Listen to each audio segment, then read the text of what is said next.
Assalamualaikum warahmatullahi wabarakatuh. Innal hamdalillah nahmaduhu wa nasta'inuhu wa nastaghfiruh wa na'udzu billahi min syururi anfusina wa min sayyiati a'malina. May yahdihillahu fala mudilla lahu wa may yudlil fala hadiya lahu. Asyhadu an la ilaha illallah wahdahu la syarika lah wa asyhadu anna Muhammadan abduhu wa rasuluh. Allahumma shalli ala nabiyyina Muhammad alihi wa sahbihi ajmain. Amma ba'd. Yang saya hormati Ketua PCM Bojonegoro dan juga segenap pimpinan struktural PCM Bojonegoro, kemudian bapak-bapak dan ibu-ibu sekalian dari berbagai macam aum yang ada di Bojonegoro, baik sekolah maupun rumah sakit maupun yang lainnya. Demikian juga bapak-bapak dan ibu-ibu sekalian yang mungkin join di dalam kajian kita ini yang berasal dari Bojonegoro. Alhamdulillah pada kesempatan ini kita masih diberikan Allah Subhanahu wa taala sebuah kenikmatan yang berupa kesehatan sehingga kita masih bisa mengikuti kajian ketarjian yang diselenggarakan oleh PCM Bojonegoro, kemudian juga didukung oleh Lazismu pada malam yang mulia ini. Dan selawat serta salam semoga tetap terlimpahkan kepada uswah kita, yaitu Nabiullah Muhammad Sallallahu Alaihi Wasallam. Bapak-bapak, ibu-ibu sekalian, jamaah ketarjian PCM Bojonegoro yang dimuliakan Allah, insya Allah pada kesempatan ini kita akan mengangkat sebuah topik, yaitu iman kepada Allah menurut rumusan kitab iman HPT yang diputuskan di Solo tahun 1929 Masehi. Yang mana sebelumnya kita sudah membahas tentang rumusan teologi Muhammadiyah dari Kitabul Iman yang ada di HPT putusan 1929 di Solo tersebut. Sudah kita coba gali dan kaji, mungkin pertemuan ini yang kelima, dan insya Allah pada kesempatan ini kita masuk di al-iman billah, iman kepada Allah. Bapak Ibu sekalian yang bawa HPT-nya bisa dibaca di kitab pertama dari HPT lama atau HPT jilid 1 yang kita miliki itu. Maka kita temukan sebuah judul di sana tentang al-iman billahi azza wajal, yaitu iman kepada Allah azza wajalla yang maha mulia di dalam HPT kita itu. Bapak Ibu sekalian yang dimuliakan Allah, yang pertama sebelum kita masuk pada pembahasan tentang rumusan keimanan tentang iman kepada Allah yang ada di dalam HPT kita, terlebih dulu kita akan coba bahas tentang apa yang dimaksud dengan iman kepada Allah. Paling tidak ketika kita mengakui di dalam hati kita tentang keimanan kita kepada Allah Subhanahu wa taala, maka keimanan kita itu harus mencakup tiga hal yang ada di slide itu. Yang pertama yaitu membenarkan dengan yakin akan wujud atau eksistensi Allah. Jadi ketika kita beriman kepada Allah, maka pada dasarnya kita sudah yakin dan tidak ada sikap skeptis atau sikap ragu pada keyakinan kita bahwasanya Allah itu wujud, bahwasanya Allah itu memiliki eksistensi. Jadi kita tidak berpaham ateisme, tidak berpaham mengikuti paham yang anti Tuhan, tetapi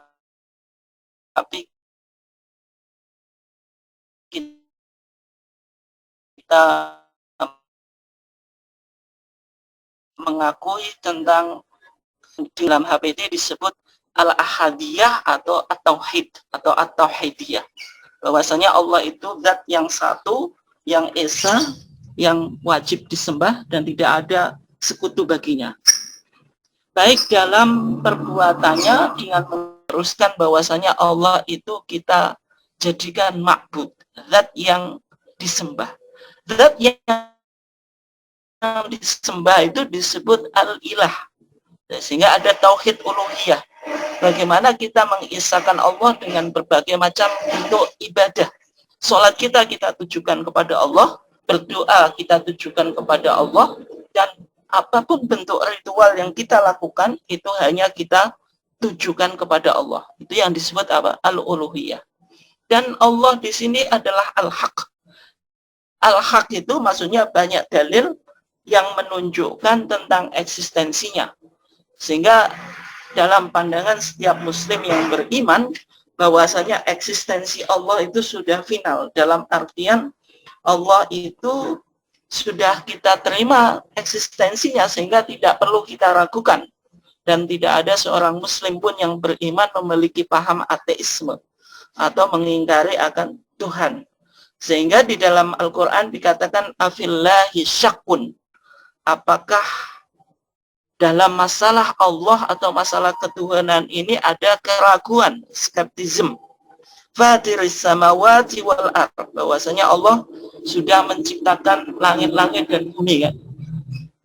Yang mana kemarin sudah kita bahas di pertemuan sebelumnya, kalau Bapak Ibu sekalian masih ingat tentang dalilul qudus, bahwasanya semua alam semesta ini adalah asalnya tiada, kemudian ditiadakan, dan adanya alam semesta ini menunjukkan bahwasanya adanya pencipta.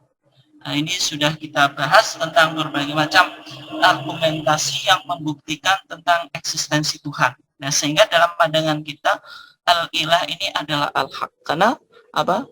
Khalaqa kulla syai', menciptakan segala apa? Sesuatu.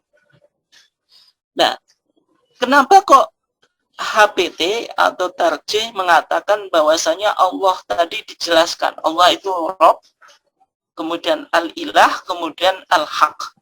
Ya, kalau kita perhatikan, bisa kita dapati dalilnya di dalam surat Yunus ayat 32. Di sana Allah Subhanahu wa taala mengatakan, "Fadzalikumullahu rabbukumul haq." Dan itulah Allah Rabbukum, Tuhan kamu sekalian, al-haq. Famadza ba'dal haqqi illa dhalal. Maka tidak ada setelah kebenaran itu kecuali apa? Kesesatan. Maka kalau kita perhatikan di dalam ayat ini, Bapak Ibu sekalian yang dimuliakan Allah, maka dijelaskan di dalam ayat ini mengenai 3 hal, yaitu fadzalikumullah, dijelaskan nama Allah sesuai dengan disiplin ilmu kita yang kita miliki. Bagi Bapak Ibu yang ahli fisika, ahli kimia, ahli biologi, ahli disiplin ilmu yang lain, ketika melakukan kajian terhadap alam semesta ini, semakin kita meyakini bahwasanya alam semesta ini tidak mungkin wujud secara tiba-tiba atau tanpa sengaja, tetapi wujudnya alam semesta ini menunjukkan di sana ada zat yang menciptakan. Nah, itu yang disebut sebagai al-haq. Bahwasanya Allah itu hak, tidak ada keraguan tentang eksistensinya, dan eksistensinya bisa dibuktikan melalui alam semesta ini. Nah, kemudian Bapak Ibu sekalian yang dimuliakan Allah, maka ada pembahasan yang menarik di dalam teks al-iman billah tadi, yaitu tentang Allah dan sifatnya. Yaitu Allah itu memiliki sifat. Kemudian dijelaskan bahwasanya sifat Allah ini sifatun kamaliyah, sifat yang sempurna. Kemudian tadi Tarjih juga menjelaskan munazzahun an kulli naqsin wa muhal, bahwasanya sifat Allah itu suci dari kekurangan dan kemustahilan. Berarti kalau kita bicara tentang banyak nanti sifat-sifat Allah yang perlu kita pahami, misalnya Allah memiliki sifat mendengar, melihat, dan sebagainya. Ini semuanya adalah sifat kesempurnaan dan tidak ada dari sifat-sifat Allah yang dijelaskan di dalam Al-Quran maupun di dalam hadis yang menunjukkan bahwasanya Allah itu memiliki sifat kekurangan atau sifat apa? Kemustahilan. Kemudian Bapak Ibu sekalian yang dimuliakan Allah, kalau kita lihat dari teks keputusan HPT tadi, kita temukan beberapa sifat-sifat wajib bagi Allah yang disebutkan. Yang ada 13 sifat wajib bagi Allah yang sudah saya list di slide kita itu. Yang pertama di sana dikatakan bahwasanya Allah itu al-wajibul wujud, pasti adanya. Maksudnya wujudnya Allah itu wajib. Ada wujud yang yang mungkin bisa wujud, bisa tidak, seperti wujud kita. Kemudian ada wujud yang mustahil. Wujud mustahil itu wujud yang tidak mungkin terjadi. Misalnya ada satu benda, kemudian benda itu bisa di timur, bisa di barat dalam satu waktu. Itu tidak mungkin. Itu wujud yang mustahil. Tapi ketika kita bicara tentang wujud Allah, maka wujud Allah itu wajibul wujud. Wujud Allah itu pasti ada karena ia menjadi sumber dari segala yang wujud. Kalau wujud kita itu bukan wujud dzati, bukan wujud secara independen, tapi wujud kita itu dependen kepada zat yang lain. Dan termasuk wujud-wujud alam semesta ini, semuanya wujudnya adalah dependen atau bergantung kepada zat yang lain, tidak independen sebagaimana wujudnya Allah. Sehingga Allah itu al-wajibul wujud. Kemudian Allah itu al-awwal, tanpa permulaan. Kemudian yang ketiga al-akhir, Allah itu tanpa akhiran. Kemudian juga HPT menjelaskan bahwasanya Allah itu wala yusbihuhu syai'un minal kainat. Allah itu tidak ada sesuatu yang menyamainya. Jadi Allah itu laisa kamitslihi syai'un. Tidak ada zat apapun atau makhluknya yang bisa menyerupai Allah. Dan zat Allah itu juga tidak mungkin menyerupai makhluknya. Sehingga kalau kita katakan bahwasanya Allah itu mendengar, maka mendengar Allah dengan mendengar kita tidak sama. Karena kita mendengar memakai organ, paling tidak menggunakan telinga, kan itu. Dan juga pendengaran kita tidak sempurna. Dalam kondisi-kondisi tertentu, maka kita tidak bisa mendengar secara jernih, kan itu. Tetapi pendengaran Allah tentu tidak mengalami kekurangan seperti itu. Kemudian di sana dijelaskan al-ahadiyah, tentang wahdaniyah. Kalau dalam akidah Asy'ariyah itu bahwasanya Allah itu esa. Esa di dalam Di dalam uluhiyah, di dalam ketuhanan Allah. Kemudian fis sifatihi, di dalam sifat Allah, wa af'alihi, dan perbuatan-perbuatan Allah. Kemudian yang keenam, Allah dijelaskan sebagai al-qayyum, yaitu berdiri sendiri. Allah tidak membutuhkan tempat untuk menempat di situ dan tidak membutuhkan ilah atau penyebab yang bisa menjadi penyebab wujud dirinya. Kemudian Allah juga sifatnya hayyun, hidup. Karena Allah itu hidup, maka dia wujud dan memiliki beberapa sifat tadi. Kemudian sami', maha mendengar. Kemudian basir, maha melihat. Kemudian qadir, maha kuasa. Kemudian juga iradah, Allah berkehendak. Kemudian alim, maha mengetahui. Kemudian juga Allah memiliki sifat kalam, yaitu berfirman. Meskipun dalam HPT kita itu dikatakan bersabda. Dalam bahasa Indonesia yang modern, bersabda itu sering dipakai untuk Rasul. Kalau Allah itu berfirman atau juga bisa berbicara. Ini 13 sifat yang harus ada bagi Allah, atau sifat 13 yang disebutkan di dalam HPT. Nah, kemudian Bapak Ibu sekalian yang dimuliakan Allah, di dalam HPT di teks iman kepada Allah tadi juga disebutkan sifat Allah yang jaiz. Jaiz itu maksudnya Allah memiliki hak otoritas atau memiliki otoritas mutlak atau absolut untuk melakukan sesuatu atau untuk tidak melakukan sesuatu. Berarti segala sesuatu itu berdasarkan kehendak atau iradah Allah atau masyiah Allah. Maka di dalam HPT kita dikatakan yakhluqu ma yasha'u wa yakhtar. Dialah Allah yang menjadikan segala sesuatu menurut kemauan dan kehendaknya. Jadi Allah itu kalau berkehendak terhadap sesuatu, maka terjadi sesuatu. Tapi ketika Allah tidak berkehendak kepada sesuatu, tidak mengatakan kun fayakun, maka tidak ada eksistensi apapun. Berarti di sini Allah memiliki sifat jaiz. Sifat jaiz itu adalah sifat yang mutlak, yang absolut, yang menjadi hak wewenang Allah untuk melakukan sesuatu atau tidak melakukan sesuatu. Nah, ini sebagai catatan Bapak Ibu sekalian yang dimuliakan Allah untuk memahami tentang sifat-sifat Allah sebagaimana yang disebutkan di dalam HPT. Paling tidak ada 3 sifat Allah yang perlu untuk kita pahami. Yang pertama adalah sifat wajib. Sifat wajib itu sesuatu yang mustahil bagi Allah tidak memiliki. Tidak memilikinya. Jadi mustahil bagi Allah tidak memiliki sifat yang 13 kita sebutkan tadi. Misalnya tidak mungkin Allah itu menyerupai makhluknya. Allah tidak esa, berarti Allah itu wujudnya berbilang misalnya. Allah itu misalnya tidak mendengar, itu tidak mungkin. Karena Allah tadi sifatnya sifatun kamaliyah, sifat yang sempurna. Kemudian sifat mustahil, sesuatu yang mustahil bagi Allah untuk memilikinya. Misalnya lawannya dari sifat 13. Misalnya lawannya wujud. Allah itu punya eksistensi. Lawannya Al-Adam, tidak wujud. Al-Awwal, lawannya Kalau dalam akidah Asy'ariyah, ini disebut Allah wujud qidam, tanpa permulaan. Misalnya Allah itu muhdats atau hadits, suatu yang tercipta, itu tidak mungkin.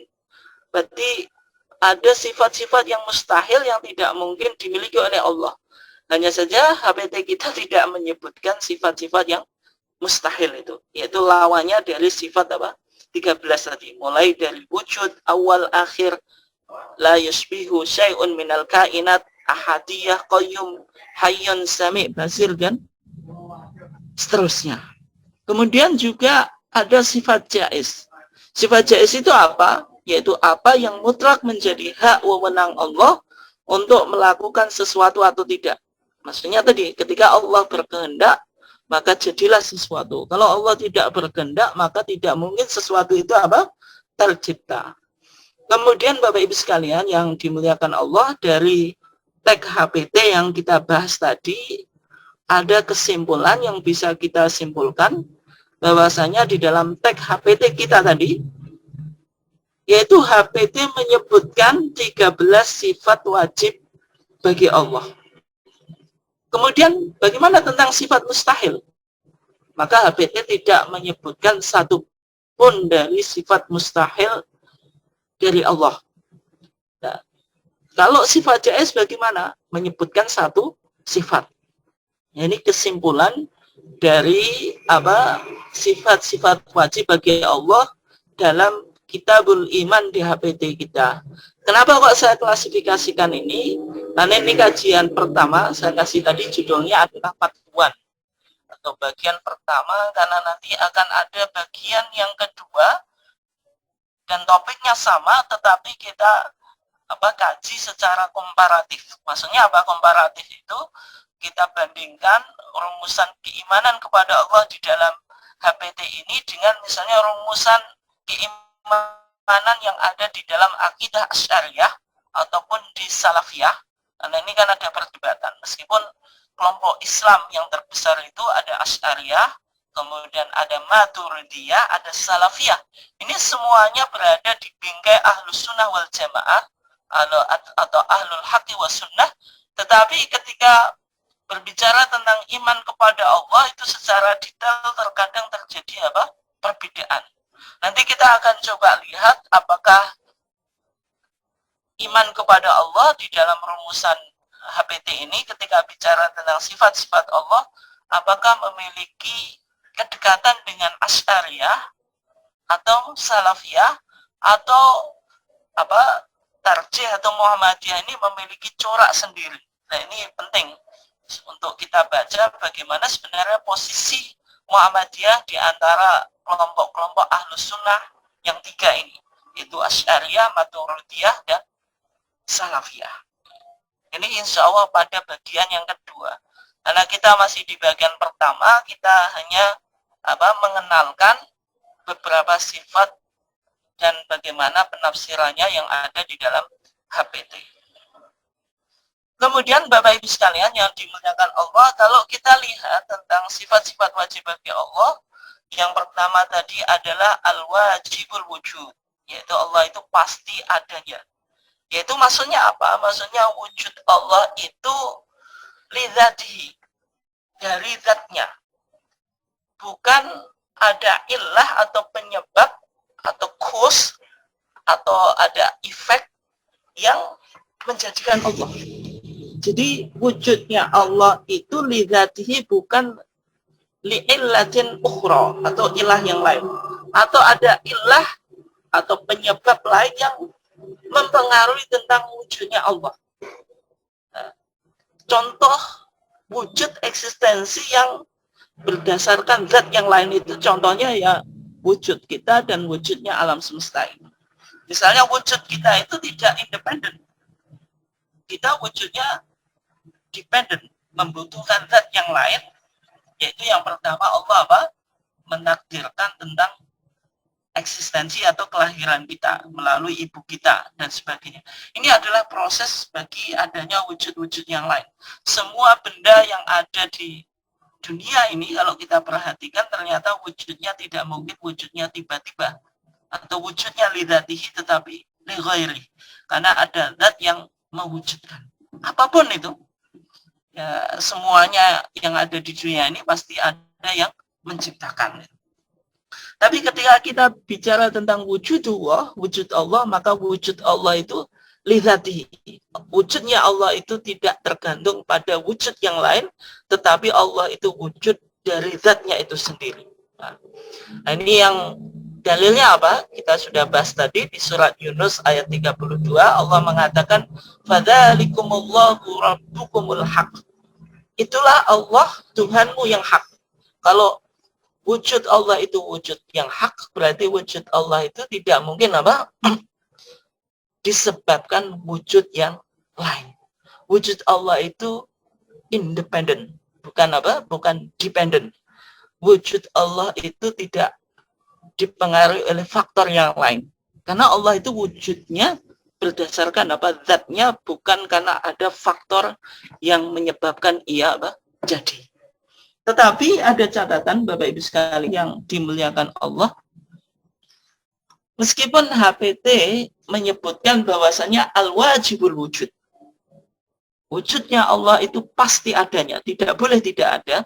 Sebenarnya kalau kita perhatikan al-wajibul wujud, meskipun itu termasuk di kalangan Sunni Asy'ari atau Asy'ariyah, kelompok pengikut Al-Imam Abu Hasan Al-Asy'ari, yang mana akidahnya diikuti oleh Al-Azhar di Mesir, dan mayoritas umat Islam di dunia ini, termasuk di Indonesia, diikuti oleh kelompok tradisionalis madhabi atau Ahlus Sunnah wal Jamaah, atau kita sebut saja misalnya di NO gitu, yang secara jelas di dalam konun asasi mereka menyebutkan dalam masalah teologi NO mengikuti akidah Al-Imam Hasan Al-Asy'ari, atau sehingga NO itu disebut sebagai Asy'ariyah, pengikut Al-Imam Al-Asy'ari.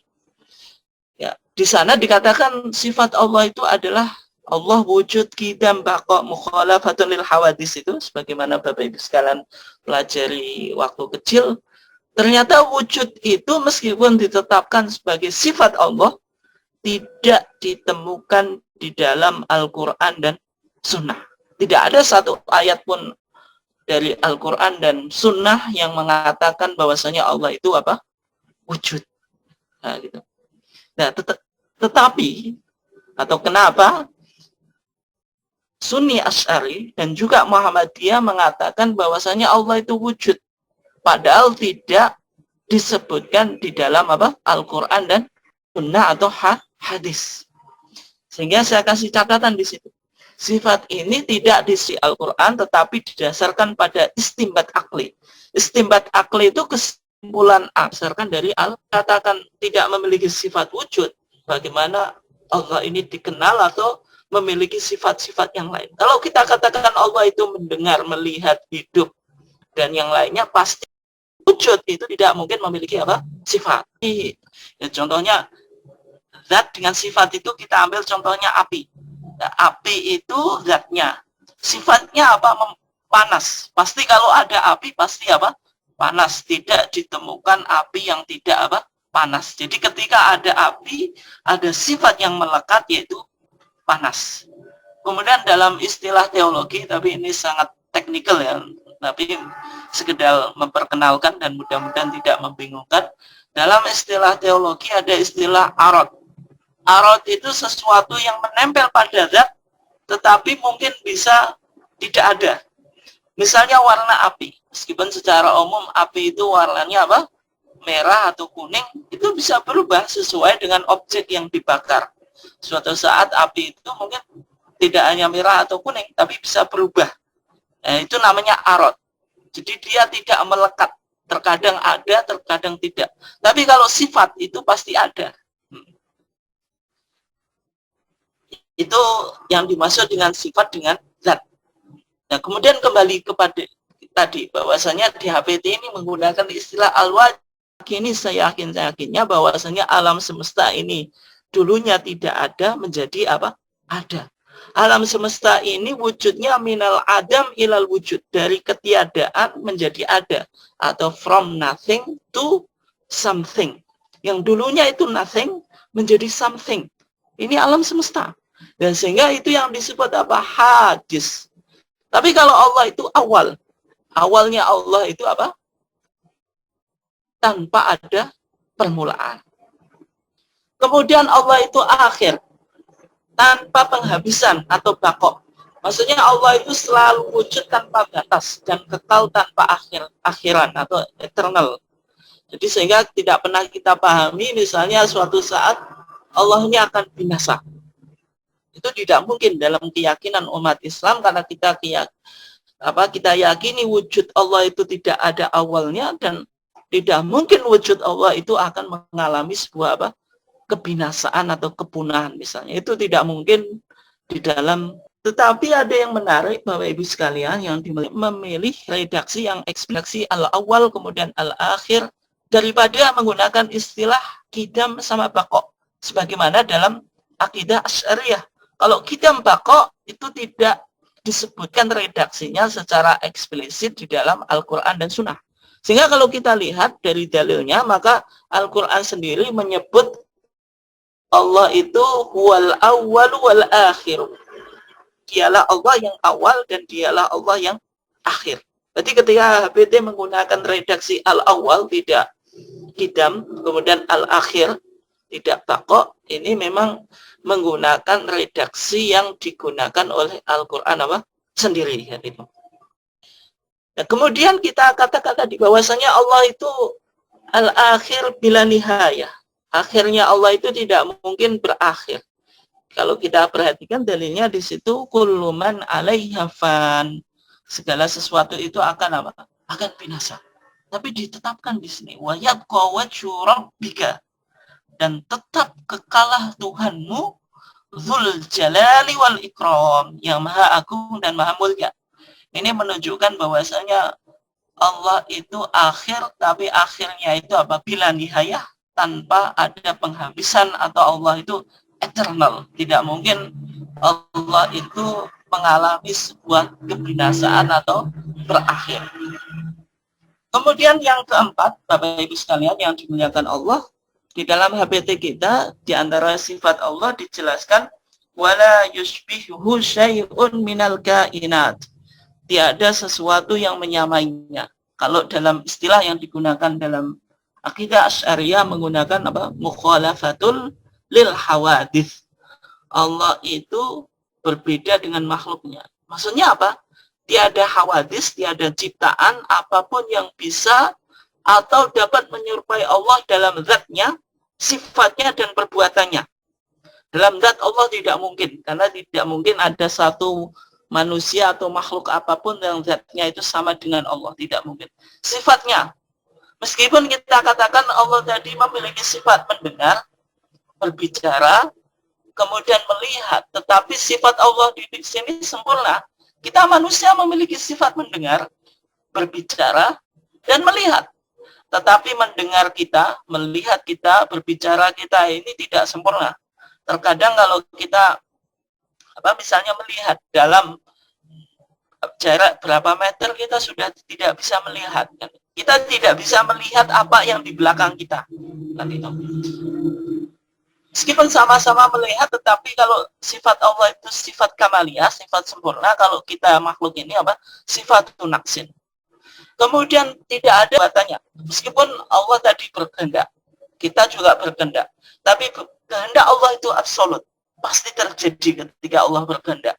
Tapi kalau kita berkehendak, itu tidak mungkin absolut. Kita punya planning yang sudah kita rancang sangat betul-betul bagus, tetapi nanti dalam menjalaninya mungkin kadang banyak risiko kegagalan.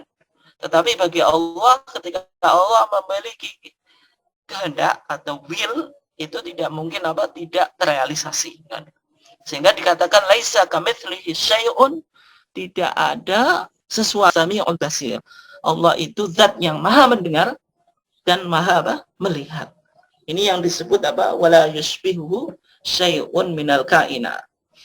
Kemudian yang kelima, ada sifat yang disebut al-ahad fi uluhiyah. Allah itu esa dalam ketuhanannya, wasifatihi dan sifat-sifatnya, wa af'alihi. Nah, HPT lebih menggunakan istilah al-ahadiyah dari kata ahad itu daripada wahdaniyah. Ahadiyah dalam pandangan HPT ada dalam 3 hal, yaitu dalam uluhiyah, maksudnya hanya Allah yang berhak disembah atau diibadahi. Sehingga dalam istilah teman-teman salafiyah, sebagaimana yang dirumuskan oleh Ibnu Taimiyah, ada tauhid uluhiyah, yaitu hanya Allah yang berhak untuk diibadahi. Kemudian ahadiyah dalam sifat-sifat Allah, maksudnya tidak ada seorang pun yang memiliki sifat sepertinya dan juga sifat-sifatnya tidak berbilang. Maksudnya tidak, sebagaimana yang saya contohkan tadi, kita mendengar, kita melihat, tetapi mendengar kita dan melihat Allah sama-sama kita mendengar. Allah mendengar, kita mendengar. Tapi mendengar Allah itu sempurna, mendengar kita tidak sempurna. Kemudian juga sifat-sifatnya tidak berbilang. Tidak mungkin Allah itu mendengar, tapi mendengarnya itu ada 2 pendengaran atau 3 pendengaran. Itu berbilang namanya. Kemudian dalam af'alnya, hadiah dalam af'alnya atau dalam perbuatan-perbuatannya, maksudnya apa? Tidak ada selain Allah perbuatan apapun dan hanya Allah yang menciptakan segala sesuatu. Dan sehingga karena Allah itu sumber dari alam semesta ini, maka segala aktivitas yang ada di alam semesta ini di dalam genggaman Allah. Nah, bagaimana kalau manusia berbuat? Sehingga perbuatan manusia itu tidak menciptakan perbuatannya, tetapi manusia itu diberikan apa yang disebut ikhtiar atau al-kasbu, potensi untuk berbuat, tetapi potensinya ini tidak maksimal. Sehingga tadi kita memiliki planning, well planning, tetapi nanti akan mengalami kegagalan. Karena apa? Perbuatan kita itu tidak absolut, perbuatan kita itu diciptakan oleh Allah. Sehingga potensi kita di dalam berbuat itu tidak betul-betul absolut. Hanya Allah yang memiliki perbuatan yang mutlak, sehingga dalam perbuatan manusia itu dalam istilah Ahlus Sunnah wal Jamaah, nanti ketika kita sudah sampai pada al-iman kepada qada dan qadar, maka yang dilakukan oleh seorang hamba, perbuatan yang berasal dari hamba, itu disebut kasbun atau ikhtiar gitu. Ini kalau kita lihat Bapak Ibu sekalian, dalil-dalilnya misalnya qul huwallahu ahad, Allahus samad, lam yalid wa lam yulad wa lam yakul lahu kufuwan ahad, menunjukkan Allah memiliki sifat ahadiyah, sebagaimana yang Bapak Ibu sekalian sudah hafal. Kemudian sifat berikutnya, saya cepat saja ini, yaitu hayyun, Allah itu hidup. Yaitu hayyun itu sifat qadim, kekal bagi Allah, dan dengannya ia memiliki sifat-sifat yang lainnya. Kalau Allah itu tidak hayyun, tidak hidup, tidak mungkin Allah mendengar, tidak mungkin Allah melihat, tidak mungkin Allah berbicara, tidak mungkin Allah berkehendak. Zat yang memiliki sifat-sifat seperti ini pasti dia hayyun, pasti dia hidup. Nah, ini yang keenam. Kemudian yang ketujuh qayyum. Qayyum itu apa? Kalau kita dalam madzhab, dalam akidah Asy'ariyah disebut qiyamuhu binafsihi, kan? Allah itu berdiri sendiri. Maksudnya Allah tidak membutuhkan tempat yang ia tempati, dan juga tidak membutuhkan wujud yang memberikan wujud sehingga Allah punya eksistensi. Sehingga Allah tidak membutuhkan sebuah tempat supaya ia tempati, dan juga tidak membutuhkan zat yang mewujudkan kemudian ia wujud. Nah, ini sebagaimana yang kita hafal itu dalam surat Al-Baqarah ayat 255. Allahu la ilaha illa huwal hayyu al-qayyum. Al-hayyu, Allah itu hidup, al-qayyum itu Allah berdiri sendiri. Ini sifat yang ke-6 dan ke-7. Kemudian yang ke-8 dan ke-9, yaitu Allah itu as-sami, maha mendengar, al-basir, maha melihat. Maksudnya apa? Yaitu dua sifat qadim, kekal pada zatnya, yang dengan keduanya dapat diketahui segala sesuatu yang wujud. Maksudnya ketika Allah memiliki as-sami, Allah bisa mengetahui segala sesuatu yang bisa diketahui dengan pendengaran. Al-basir juga semacam itu. Dan sebagaimana yang kita dalam surah Asy-Syura, Allah mengatakan wa huwas sami'ul basir. Allah itu mendengar dan mengetahui. Kemudian yang ke-10 yaitu Qadir, Al-Qadir. Allah Maha Kuasa, yaitu sifat Allah yang mewujudkan dan meniadakan sesuatu. Karena Allah itu punya kudrah, punya kekuatan yang absolut, kekuatannya ini tidak ada yang melawannya, sehingga Allah itu adalah menguasai segala sesuatu. Wa huwa ala kulli syai'in qadir. Allah itu atas segala sesuatu. Apapun kekuatan yang ada di dunia itu qadir. Allah Maha Kuasa. Tidak ada suatu zat apapun yang bisa menundukkan kekuatan Allah. Kemudian yang ke-11 iradah. Al-iradah ini berkehendak, yaitu sifat qadim, kekal. Dengannya segala sesuatu akan tercipta atau terwujud. Nah, sehingga tadi ketika Allah mengatakan kun fayakun, maka sesuatu itu terjadi. Kalau tanpa kun fayakun, tanpa kehendak, iradah Allah, maka sesuatu itu tidak mungkin terjadi. Sehingga dalilnya dalam surat An-Nahl ayat 40, innama qauluna li syai'in idza aradnahu an naqula lahu kun fayakun. Sesungguhnya firmanku kepada sesuatu, idza aradnahu, kalau kami menghendaki terjadinya, an-naqula lahu, kita katakan kepadanya kun, jadilah, fayakun, maka jadi. Ini yang disebut sifat iradah.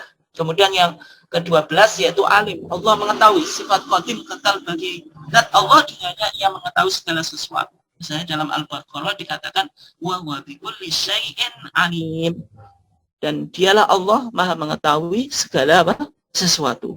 Kemudian yang ke-13 yang terakhir yaitu kalam, yaitu berfirman. Tapi kalau Bapak Ibu sekalian baca di HPT-nya, nanti al-muttasif bil kalam itu yang bersabda. Ya, mungkin ini bahasa Indonesia yang dulu. Kalau bahasa Indonesia yang sekarang, kalau Allah itu apa? Berfirman atau berbicara. Yaitu sifat qadim kekal bagi zat Allah yang menunjukkan semua maklumat atau informasi. Maksudnya kalau kita berikan catatan, Allah itu berbicara, tetapi tentu berbicara Allah tidak sama dengan berbicara kita, kan itu. Apakah berbicara Allah itu dengan huruf dan suara? Nah, itu nanti perdebatan di kalangan para teolog Islam. Kemudian di sini saya kasih catatan, tidak disebutkan dalilnya secara khusus dalam kitab Iman HPT. Kalau kita lihat Bapak Ibu sekalian, jenengan cek di HPT-nya, kalau hanya ditetapkan bahwasanya sifat Allah itu al-kalam, Allah itu berbicara. Tapi HPT tidak menyebutkan dalilnya. Meskipun sebenarnya kita temukan ada banyak dalil di dalam ayat-ayat Al-Quran yang menetapkan bahwasanya Allah itu memiliki sifat apa? Berbicara. Misalnya apa? Wa kallamallahu Musa taklima. Dan Allah berbicara kepada Musa dengan sebenar-benarnya. Jadi kan Allah menetapkan bahwasanya sifat Allah itu apa? Al-kalam. Allah berbicara. Siapa? Kepada siapa? Musa. Kepada Musa. Taklima dengan sebenar-benar berbicara. Ini menunjukkan bahwasanya Allah itu memiliki sifat apa? Al-kalam. Sehingga Nabi Musa disebut kalimullah, yaitu Nabi yang Allah berbicara langsung kepadanya. Dan demikian juga ketika Allah mewahyukan kepada para nabi, di antara wahyu itu terjadi dengan pembicaraan secara langsung. Meskipun ada beberapa cara Allah menurunkan wahyu, misalnya melalui malaikat Jibril dan yang lainnya. Misalnya dikatakan di dalam surat Asy-Syura ayat 51, wa ma kana li basharin ayyukallimahu Allahu illa wahya. Tidaklah seorang itu berbicara, Allah berbicara kepadanya kecuali wahyu. Maksudnya wahyu yang diturunkan kepadanya. Ini menunjukkan bahwasanya Allah itu memiliki sifat apa? Al-kalam. Kemudian ini tentang sifat jaiz. Kalau 13 yang kita sudah bahas itu sifat wajib. Di HPT juga menyebutkan sifat apa? Sifat jaiz, yaitu Allah memiliki otoritas absolut atau mutlak untuk melakukan sesuatu atau meninggalkannya. Maka di HPT kita di sana dikatakan yakhluqu ma yasha'u wa yakhtar. Ini dalilnya wa rabbuka yakhluqu ma yasha'u wa yakhtar. Dan Tuhan kamu menciptakan apa yang Ia kehendaki dan apa yang Ia pilih. Maksudnya ketika Allah menghendaki dan memilih, maka Allah apa tadi? Segala sesuatu itu apa? Tercipta. Berarti menciptakan dan tidak menciptakan itu sifat jaiz bagi Allah. Tidak ada satu zat pun yang memiliki intervensi kepada Allah. Allah diintervensi untuk menciptakan sesuatu. Itu tidak mungkin. Nah, sehingga apa? Allah memiliki otoritas yang absolut untuk melakukan sesuatu atau meninggalkannya. Itu yang disebut sebagai sifat apa? Jaiz. Kalau Allah menciptakan berarti Allah menginginkan sesuatu dan meninggalkannya, sehingga tidak ada yang intervensi, tidak ada yang mengkomplain Allah.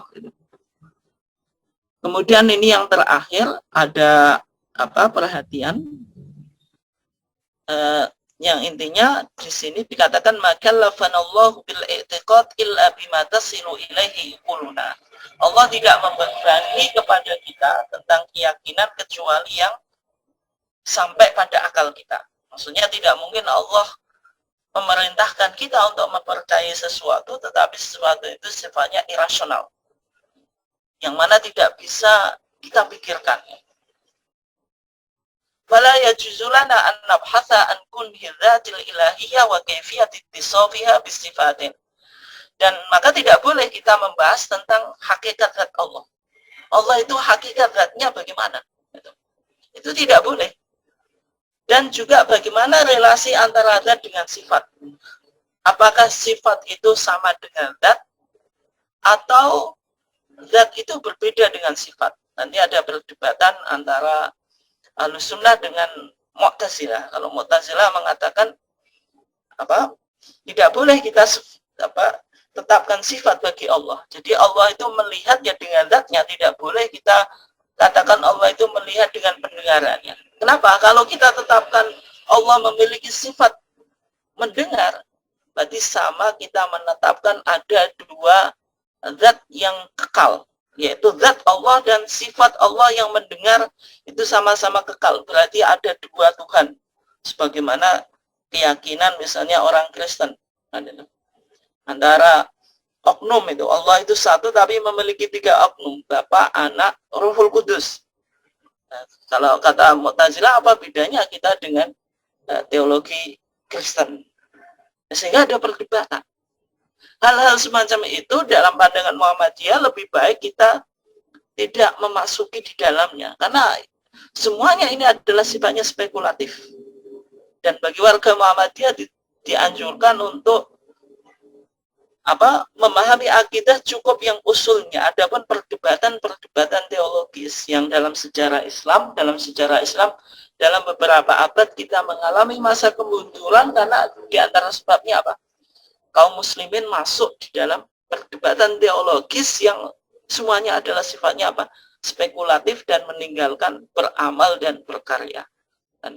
Fa inna dzalika mahdhurun syar'an. Yang demikian itu dilarang secara syar'i. Ya meskipun ya wilayah-wilayah ini bagi orang yang mutakhassisin, bagi orang yang spesialis boleh untuk dibahas. Tetapi bagi orang yang tidak spesialis dalam bidang ilmu teologi, ya sebaiknya mengikuti apa yang direkomendasikan oleh Muhammadiyah, bahwasanya dalam masalah membahas tentang zat Allah, bagaimana esensi atau hakikat zat Allah, bagaimana relasi antara zat Allah dengan sifat Allah. Ini perdebatan yang filosofis, yang sangat debatable dan sangat spekulatif, maka itu tidak dianjurkan untuk masuk di dalamnya. Walaysa fi wujudihi ta'ala syakun, tidak ada di dalam eksistensi Allah itu keraguan. Maksudnya tidak ada skeptis atau skeptisme di dalam wujud Allah itu. Afillahi syakun fatiris samawati wal ar. Apakah di dalam Allah itu ada keraguan bahwasanya Allah sudah menciptakan langit dan bumi? Wa qad saddal Qur'anu 'alal uqul babal khawdi fi ma la tablughuhul madarik biqaulihi laisa kamitsli syai'un.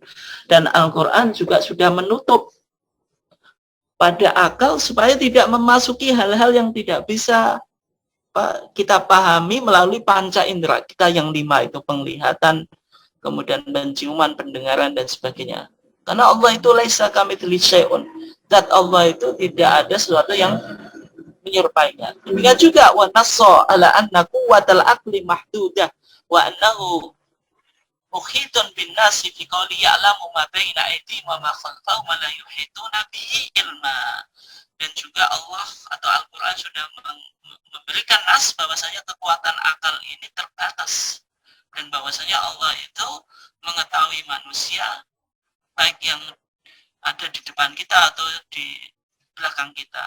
Yang dianjurkan di dalam pandangan teologi Muhammadiyah ini, kita melakukan tadabbur fi makhluqatihi, di dalam alam yang diciptakan oleh Allah, untuk menunjukkan tentang eksistensi dan kekuatan Allah. Jadi yang dianjurkan bagi warga Muhammadiyah bukan berdebat dan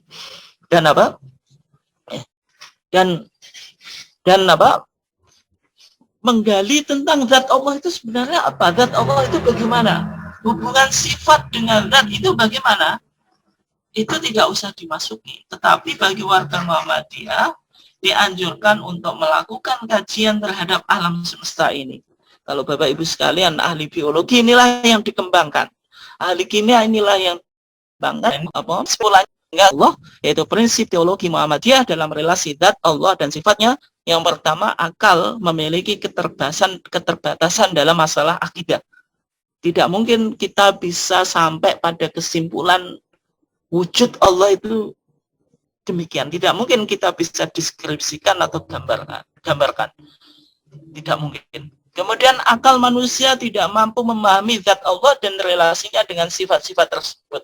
Apakah zat dengan sifat Allah itu sama-sama qadim atau keduanya terpisah?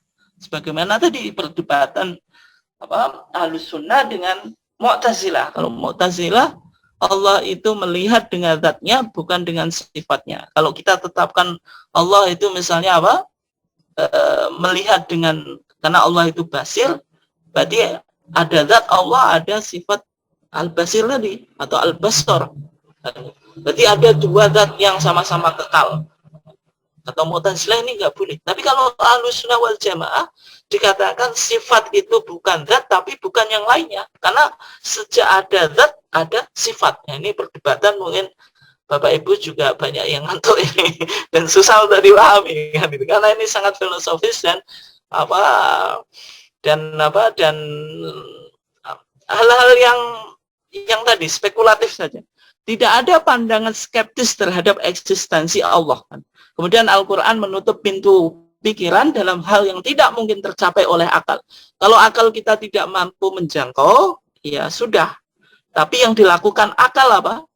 Akal pengetahuan manusia terbatas, sedangkan pengetahuan Allah tidak terhingga, sehingga apa yang kita lakukan cukup bagi kita dengan merenungkan ciptaannya untuk membuktikan eksistensinya, kekuasaan dan kebijaksanaannya melalui pendekatan burhani, ilmu-ilmu, disiplin ilmu-ilmu modern yang berkaitan dengan alam semesta, yang semuanya bisa kita gunakan untuk mencapai sebuah konklusi tentang eksistensi Allah Subhanahu wa taala. Demikian Bapak Ibu sekalian kajian kita tentang iman kepada Allah di dalam HBD, dan kita buka sesi tanya jawab atau komentar dari Bapak Ibu sekalian yang dimuliakan Allah. Silakan Bapak Ibu sekalian yang ingin menyampaikan tanggapan atau pertanyaan bisa melalui kolom chat atau dengan voice secara langsung gitu.